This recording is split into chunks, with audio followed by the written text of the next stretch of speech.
Jared Kushner was worried about his father-in-law, President Donald Trump, reportedly asking a friend about the ongoing Russia probe. "Do you think they'll get the president?" The businessman and advisor to the president was reportedly concerned about the reach of special counsel Robert Mueller's probe following the indictment of Paul Manafort and Rick Gates, according to a report from Vanity Fair that cited a source briefed on Kushner's conversation.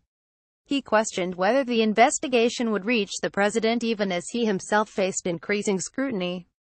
Kushner's concern is understandable. In addition to being a recurring figure in the Russia probe, with media reports revealing he had contacts with Russian figures that he previously kept secret, Kushner's role as an advisor to the president is reportedly turning sour. Keep up with this story and more by subscribing now. After Manafort and Gates were indicted, the president reportedly expressed his frustration at decisions taken with the advice of Kushner, including the dismissal of former FBI Director James Comey, that resulted in the appointment of Mueller.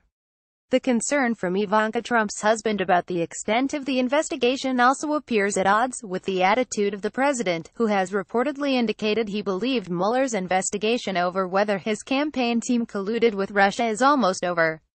Despite legal experts suggesting the investigation is far from finished, The Washington Post reported Trump and many of his aides are under the impression the probe has reached its final stage as Mueller indicts and interviews those closest to the president. For his part, Trump has a disdain for the investigations into Russia's alleged attempt to influence the U.S. presidential election in 2016, referring to the ongoing probe as fake news on more than one occasion, and questioning why there hadn't been an investigation into Hillary Clinton's involvement in the Uranium One deal, which is now under scrutiny.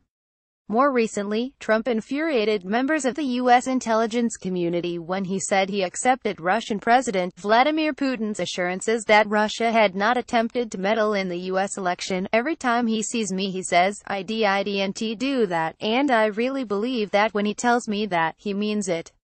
I think he is very insulted by it," Trump said after meeting Putin on the sidelines of the Asia-Pacific Economic Cooperation Summit at the beginning of November. In comments he later stepped back from.